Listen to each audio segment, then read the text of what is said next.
Hello guys, సుత్తి కొట్టకుండా మ్యాటర్లోకి వెళ్ళిపోతే రీసెంట్ గా మన ఛానల్లో టాటా పంచ్ ఫేస్ లిఫ్ట్ సంబంధించిన walk around and dry review రెండు పోస్ట్ చేశాను. ఆ వీడియోస్ కింద చాలా మంది కమెంట్స్ లో కొన్ని క్వశ్చన్స్ అండ్ కొన్ని కన్సర్న్స్ అండ్ కొన్ని డౌట్స్ రైజ్ చేశారు. వాటిలోంచి టాప్ 5 క్వశ్చన్స్ పిక్ చేసి వాటికి ఇప్పుడు సమాధానాలు చెప్పబోతున్నాను. సో ఎవరైతే ఈ కార్ కొనాలని ప్లాన్ చేస్తున్నారో లాస్ట్ వరకు ఈ వీడియోని స్కిప్ చేయకుండా చూడండి. So let's start the questions. First question, extended under tie support అనేది అన్ని వేరియంట్స్ లో ఉందా లేదా? సో మీకు తెలిసిన విషయమే, టాటా పంచ్ ఫేస్ లిఫ్ట్ లో బెస్ట్ సీటింగ్ కంఫర్ట్ కోసం ఫ్రంట్ అండ్ బ్యాక్ సీట్స్ రెండింటికి extended under tie support provide చేశారు. ఈ ఎక్స్టెండెడ్ అండర్ టై సపోర్ట్ అనేది అన్ని వేరియంట్స్ లో ఉందా లేదా అనేది క్వశ్చన్ యొక్క అర్థం. సింపుల్ గా చెప్పాలంటే నో. ఈ ఫీచర్ అనేది ఓన్లీ టాప్ వేరియంట్స్ అయినా accomplished and accomplished plus variants లో మాత్రమే ఉంది. బట్ అన్ని వేరియంట్ లో ప్రొవైడ్ చేస్తుంటే బాగుండేదని నా పర్సనల్ ఒపీనియన్. ఎందుకంటే సీటింగ్ కంఫర్ట్ అనేది ప్రతి ఒక్కరు ఎక్స్పెక్ట్ చేస్తారు కాబట్టి. సెకండ్ క్వశ్చన్, సిఎన్జి వేరియంట్ లో ఏఎంటీ గేర్ బాక్స్ కి స్టీరింగ్ కింద పెడల్ షిఫ్టర్స్ ఆఫర్ చేస్తున్నారు కదా. Same way 1.2 litre natural aspirator petrol engine లో కూడా ఏఎంటీ వేరియంట్ కి పెడల్ షిఫ్టర్స్ ఆఫర్ చేస్తున్నారా లేదా? సింపుల్ గా చెప్పాలంటే నో. సో దీంట్లో కూడా మనకి ఓన్లీ టాప్ వేరియంట్స్ లో మాత్రమే పెడల్ షిఫ్టర్స్ ఆఫర్ చేస్తున్నారు.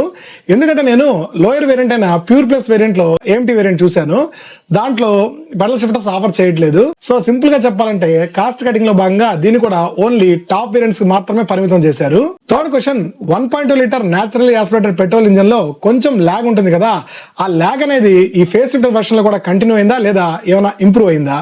సో పవర్ ఫిగర్స్ అయితే మనకి ఏం మారలేదు, టార్క్ కానీ పవర్ కానీ రెండు సేమ్ ఉన్నాయి.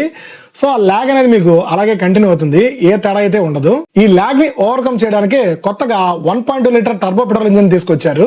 ఫోర్త్ క్వశ్చన్, టర్బో ఇంజిన్ లో ఆటోమేటిక్ ఎందుకు ప్రొవైడ్ చేయట్లేదు? Very simple guys, cost cutting. So punch అనేది ఒక బడ్జెట్ వెహికల్. సో ఈ బడ్జెట్ వెహికల్ లో టర్బో ఇంజిన్ ప్రొవైడ్ చేయడమే ఒక గొప్ప విషయం. ఈ టర్బో ఇంజిన్ పవర్ కి తగ్గట్టు ఆటోమేటిక్ గేర్ బాక్స్ ప్రొవైడ్ చేయాలంటే either torque converter gear box అనే ప్రొవైడ్ చేయాలి లేదా డీసీటీ గేర్ బాక్స్ అనే ప్రొవైడ్ చేయాలి, విచ్ ఈస్ ఇంపాసిబుల్. ఎందుకంటే నార్మల్ గేర్ బాక్స్ కన్నా ఇది 2 లక్షల కాస్ట్ ఎక్కువగా ఉంటుంది. అంటే దాదాపుగా 14 లక్షల కంటే ఎక్కువ అయిపోతుంది. మీకు ఎగ్జాంపుల్ చెప్తాను. మారుతి సుజుకిలో ఫ్రాంక్స్ కార్ ఉంది కదా, అందులో టర్బో ఇంజిన్ ఉంది. ఆ టర్బో ఇంజిన్ స్టార్టింగ్ ప్రైస్ 13 లక్షల పైనే ఉంటుంది. సేల్స్ వైజ్ ఈ టర్బో ఇంజిన్ అంత ఎక్కువగా సేల్ అవ్వలేదు. సో సేమ్ రూల్ ఇక్కడ కూడా అప్లై అవుతుంది. లాస్ట్ క్వశ్చన్, టాటా కార్లు అనగానే ఎక్కువ మంది అడిగే క్వశ్చన్, ప్యానల్ గ్యాప్స్ గానీ ఫిట్ అండ్ ఫినిష్ ఇష్యూస్ గానీ లేదా టెక్నికల్ ఇష్యూస్ గానీ ఏమైనా గమనించారని అడిగారు. సో ఈ క్వశ్చన్ కి నేను వీడియోలోనే ఆన్సర్ చెప్పాను. ప్యానల్ గ్యాప్స్ గానీ ఫిట్ అండ్ ఫినిష్ ఇష్యూస్ గానీ నేనైతే ఎక్కడా గమనించలేదు. టెక్నికల్ ఇష్యూస్ గురించి ఇంకొన్ని రోజుల తర్వాత మాట్లాడుకుందాం. ఇంకా కొంతమంది మైలేజ్ గురించి, రిలయబిలిటీ గురించి అండ్ సర్వీస్ గురించి కూడా క్వశ్చన్స్ అడిగారు.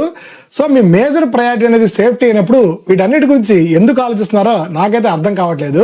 సో ఈ క్వశ్చన్స్ అన్నిటికీ వ్యాలిడ్ ఆన్సర్స్ ఇచ్చానని అనుకుంటున్నాను. మీకు ఇంకా ఏమైనా డౌట్స్ ఉంటే కమెంట్ సెక్షన్ లో తప్పకుండా కమెంట్ చేయండి. వాటి గురించి కూడా ఫ్యూచర్ లో డిస్కస్ చేద్దాం. అండ్ ఇంకా అలాంటి జెన్యూన్ కంటెంట్ కోసం మన ఛానల్ ని తప్పకుండా సబ్స్క్రైబ్ చేసుకోండి.